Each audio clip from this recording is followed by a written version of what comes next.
ایک ایسی قوم جس کا کوئی ملک نہیں، وہ قوم جو دنیا کے 3 ملکوں میں رہتی ہے۔ سلطان صلاح الدین ایوبی کی قوم آج کس حال میں ہے؟ ناظرین، اس وقت دنیا میں سب سے غیر مستحکم خطہ مشرق وسطیٰ ہے۔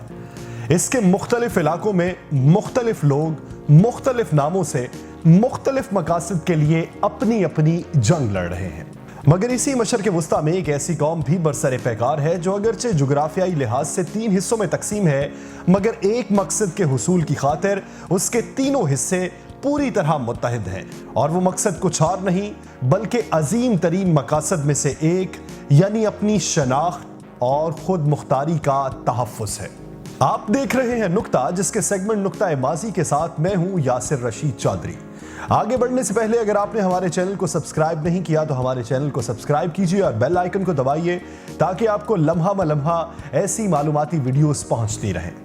مشرق وسطیٰ میں آبادی کے لحاظ سے 4تھے نمبر کا نسلی یا لسانی گروہ کرد ہیں،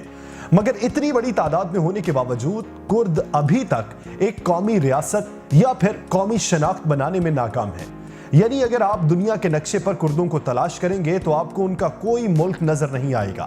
ایک اندازے کے مطابق 2.5 سے 3.5 کروڑ کے درمیان اپنے آپ کو کرد کہلانے والا گروہ ترکی، عراق، شام، ایران اور آرمینیا میں پھیلے ہوئے ہیں۔ کہا جاتا ہے کہ کرد بابل و نینوا کے میدانوں میں اور پہاڑوں پر رہنے والے قدیم ترین لوگ ہیں۔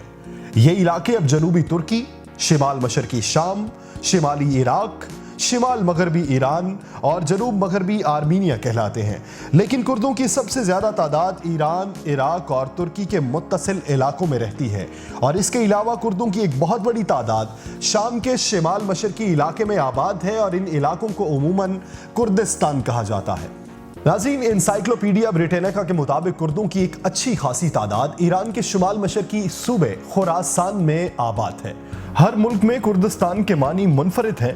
جیسا کہ ایران میں کرد علاقوں پر مشتمل ایک صوبے کا نام ہی کردستان ہے، جبکہ عراق میں کردوں کے علاقے کو کرد خود مختار خطہ یعنی کردستان ریجنل گورنمنٹ کہا جاتا ہے، لیکن آئینی لحاظ سے یہ عراق کا ایک صوبہ ہی ہے۔ اگرچہ ظہور اسلام سے قبل کردوں کی ایک آزاد حکومت کے آثار بہت کم نظر آتے تھے، لیکن جب خلافت عباسیہ کمزور ہوئی تو جن چند گروہوں نے اپنی خود مختار سلطنتیں قائم کی ان میں کرد بھی شامل تھے۔ بہت کم لوگ یہ بات جانتے ہیں کہ مسلم تاریخ کا مقبول ترین کردار اور صلیبی جنگوں کا فاتح مشہور جرنیل حکمران سلطان صلاح الدین ایوبی بھی اسی کرد نسل کا ایک فرد تھا۔ خلافت عثمانیہ میں جب مسلمانوں کو عروج ملا تو اس دور میں بھی کرد ایک ذیلی قوم کے طور پر خلافت کا حصہ رہے، اور اسی طرح اگلی کئی صدیوں تک کرد ایک خود مختار قوم اور خود مختار قبائل کی صورت میں پرامن زندگی گزارتے رہے۔ کردوں کی یہ عجیب و غریب حالت پہلی جنگ عظیم کے بعد 1916 میں برطانیہ اور فرانس کے درمیان ہونے والے سائکس پیکو معاہدے کا شاخسانہ ہے۔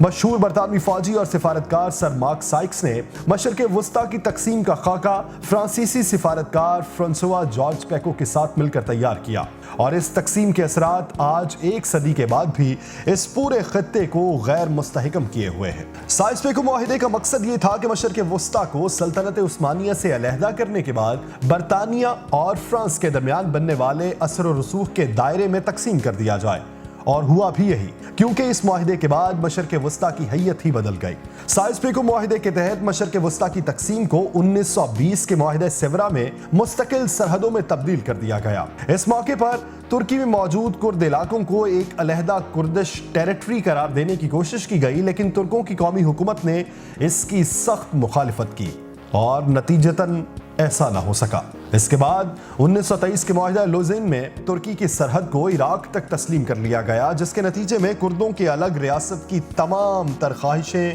دم توڑ گئیں اور کرد عراق، شام اور ترکی میں تقسیم ہو گئے۔ اس معاہدے کے بعد اثر یہ ہوا کہ ترکی نے کردوں کو بنیادی شہری حقوق دینے سے انکار کر دیا۔ اس طرح کرد 90 کی دہائی کے آخر تک بنیادی شہری حقوق سے محروم رہے، بالکل ویسے ہی جیسا کہ آج کل روہنگیا مسلمانوں کی حیثیت کے بارے میں تنازع چل رہا ہے۔ کرد قوم بھی گزشتہ کئی دہائیوں سے آج تک محض اپنے حقوق کی خاطر ترکی سے مسلسل لڑائی لڑ رہی ہے۔